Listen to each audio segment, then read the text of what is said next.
Welcome back to Sports Hub, and I'm Ben. Thank you for joining us. Please like and subscribe and follow for more content. So, the Lakers are done, and LeBron's been absolutely incredible this year. I mean, if they were even in the race for like top four seed, he'd probably win MVP pretty easily, in my opinion.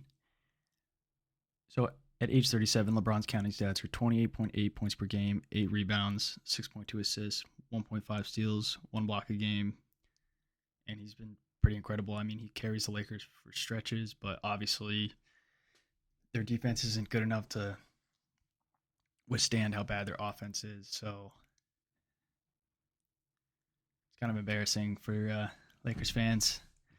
They have a big three and they can't really do anything with it. Anyways, so LeBron wants the scoring title, and he probably will end up with a scoring title at the end of the year, I would assume, because there's some games where it just looks like he's really just focused on scoring, and it doesn't really matter if they win the game or not. They're going to be a play-in team.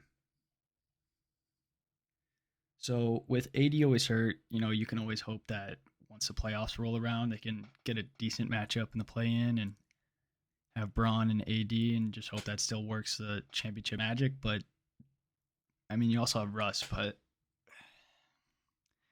it's hard to contextualize seeing the Lakers win a championship this year with the roster that they have. So I don't see it, but some others might. I personally can't be convinced anymore that the Lakers are a good team at all. But I can convince myself LeBron, put up like 40 or 50, but he's probably past that stage in the playoffs where he can just put up a 50-point triple double and the team still wins despite like multiple errors from his teammates. So with that being said, Russ is obviously not a fit. And oh my gosh, this is embarrassing.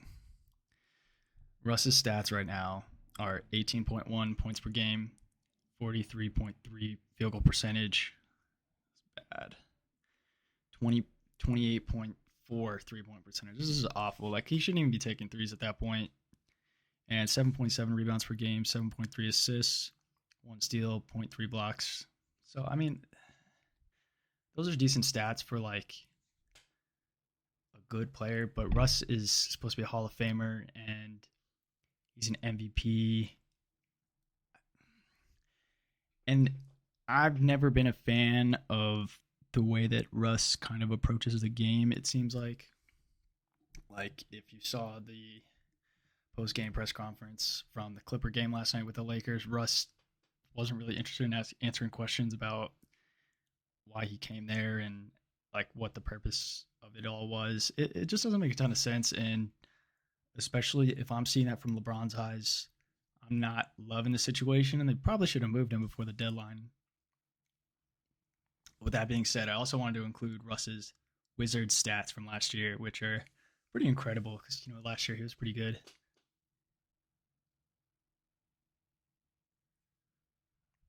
So last year he was 22.2 points per game, 43.9 field goal percentage, 31.5 from 3-point, which is better from like the Lakers. Probably one of his better clips he's had.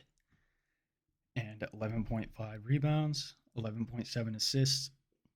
So, I just don't, when you're watching these games, you don't see the effort from Russ on defense, or whether it's on offense, he's not cutting. He's not looking for an off ball screen, or, I mean, whatever it is. There's no symmetry to this offense at all. It's LeBron or, isolate and try to get the best shot, but it's not the best shot at the end of the day. So, with that being said, you really can't convince me that Russ is more than an all-time great counting stats player unless they win a championship. Like, you could tell me that LeBron and AD carry them to the finals somehow and they beat, like, say, the Warriors in the first round and whatever.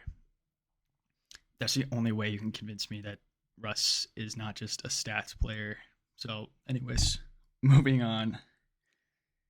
The Lakers probably have to move off Russ next year, which will be pretty interesting to see. And they're probably going to attach a pick. We'll see. He'll be an expiring contract.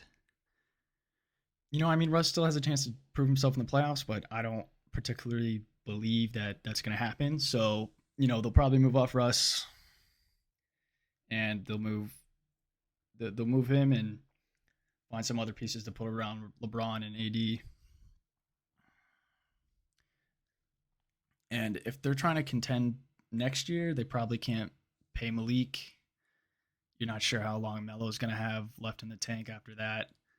And also, I wanted to say, if I was like a 14-year-old and you told me, hey, LeBron's going to team up with Russ, Anthony Davis, who's probably in like high school or college by that time, and Melo's going to be on that team, Trevor Ariza is going to be on that team, I would be convinced they'd win a title, like no doubt. But obviously, this team is old. They don't play defense. Their offense isn't very effective.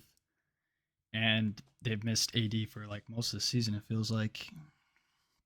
And he's always going down with these like silly injuries, like he's jumping up, twisting around, and then he lands on the wrong foot. And it's always something. I mean, it's, you're shaking your head, dude. Like, he's so talented, and you would just wish he could stay on the court. But there's nothing that we're waiting on this year with this Lakers team. And I'm sorry to say that, but the Lakers are done. They're going to be in the play-in. They'll be lucky to get out of the play-in. If they even win the first round, I'd be shocked, even though they do have LeBron and potentially a healthy AD. And, maybe Russ comes off the bench. I don't know. But I'm not convinced this team is a championship team or even a good playoff team. So we're not waiting on anything. And that's that, man. That's the Lakers this year. And LeBron's either going to find a way out of this situation or, Russ is going to be on another team by next year, which is definitely likely. So please subscribe, comment, and follow the channel so I can finally move out of this box that I'm living in. But thank you all. I appreciate it. Bye-bye.